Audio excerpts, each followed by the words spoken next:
Assalamualaikum warahmatullahi wabarakatuh. Waalaikumsalam. Welcome back to my channel. Pada sore hari ini kita akan membicarakan tentang musim kemarau. Kenapa kok ada hujan seperti itu? Kita tanyakan kepada Mas Trian. Jadi kebanyakan dari kita mengetahuinya kalau musim hujan yaitu tidak setiap hari hujan terus, dan kalau musim kemarau tidak ada hujan. Tetapi pada faktanya itu musim kemarau itu masih ada hujan. Nah, itu bagaimana penjelasannya, Mas Trian? Ya, baik. Memang di masyarakat kita banyak yang mengadop atau mungkin berpikiran tentang musim hujan itu berarti tidak ada panas atau terik, dan musim kemarau itu tidak ada hujan. Ya. Sedangkan dalam istilah atau dalam ilmu klimatologi sendiri, bahwasanya musim hujan itu adalah dimana ditandakan dengan selama saat 10 dasarian, atau mungkin dasarian itu tanggal 1 hingga 10 atau 10 hari, tanggal 1 hingga 10 hari.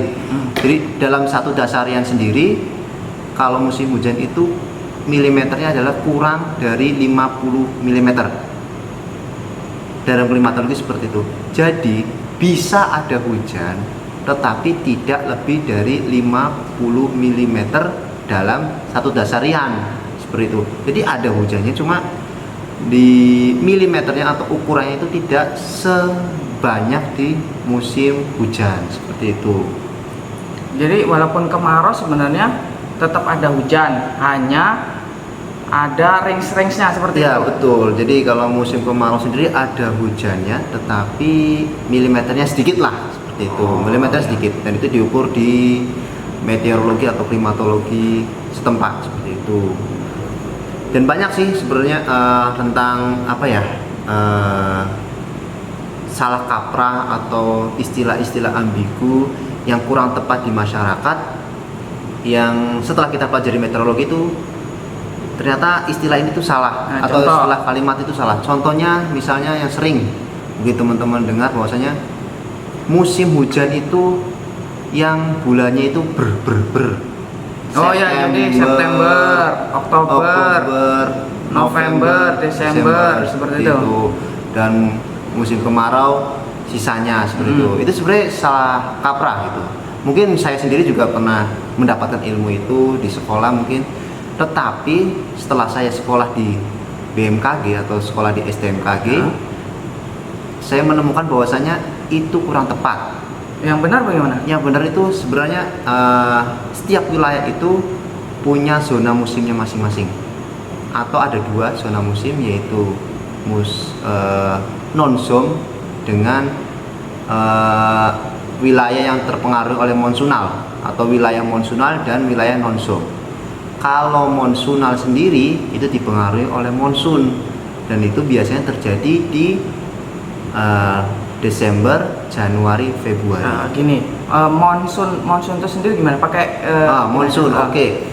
Monsun itu sendiri itu seperti musim monsun Asia, mungkin di pelajaran SD ataupun SMP itu sering monsun Asia, monsun Australia, atau musim kemarau dengan musim hujan. Jadi intinya itu kalau monsunal itu yang mempunyai 2 musim, seperti itu. Memiliki 2 musim. Kalau non-zone sendiri yang tidak memiliki atau tidak kecenderungan mempunyai musim. Contoh di wilayah Bogor. Wilayah Bogor kan tidak mengenal istilah musim kemarau. Mereka punya karakter sendiri, bahwa saya tidak terpengaruh oleh musim hujan, musim kemarau, tetap aja hujan ya hujan aja di wilayah sana, seperti itu. Dan monsunal sendiri bukan berarti terpatok di misalnya musim hujan pasti di bulan Desember, Januari, Februari, katanya stasiun Serang seperti itu. Terus diambil ditaruh di wilayah lain, misalnya di daerah Jayapura, di daerah Papua. Musim itu Desember, Januari, Februari, kata orang Serang seperti itu. Itu yang salah. Jadi setiap wilayah punya musim masing-masing.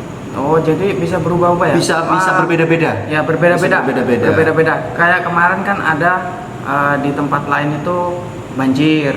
Betul. Sedangkan di Jawa kering. Nah, itu betul. bagaimana penjelasannya? Nah itu di wilayah mana? Masamba ya. Mas Hamba. Daerah Masamba kan ada fenomena banjir ya, banjir bandang seperti itu. Dan di sana pun termasuk karakteristiknya sekarang itu masih musim hujan seperti itu. Jadi ada wilayah-wilayah tertentu yang memang musimnya itu berbeda dengan kebanyakan umum di daerah Jawa seperti itu. Jadi saya juga pernah juga di Padang itu musimnya lebih maju. Contoh di sini tuh Desember, Januari, Februari. Di sana September sudah hujan. Itu memanjang dari September hingga mungkin Maret, itu memanjang. Dan itu yang punya adalah karakteristik itu yang punya wilayah tertentu, wilayah yang ada di sana ataupun nanti di BMKG pusat mempunyai peta musim di setiap wilayah seperti itu. Wilayah Serang, wilayah Banten pun berbeda-beda dari dasariannya. Misalnya Serang masuknya di bulan November di dasarian berapa, Pandeglang di dasarian berapa, itu berbeda-beda. Makanya gunanya dari ilmu klimatologi memetakan musim berdasarkan wilayahnya. Jadi memang sebenarnya hal yang wajar, hal yang lumrah kalau terjadi hujan pada saat musim kemarau seperti itu. Kembali ke tema ya itu salah satunya wajar gitu. Hal yang wajar bahwasanya adanya hujan di musim kemarau itu hal yang wajar. Tuh, terus yang kedua tadi musim hujan itu itu bisa diluruskan kembali. Mungkin nanti ada teman-teman sekolah yang di sekolah dasar atau SMP ataupun jenjang yang lain coba bisa didiskusikan kembali sama gurunya, itu agak kurang tepat atau mungkin nanti diskusikan dengan BMKG.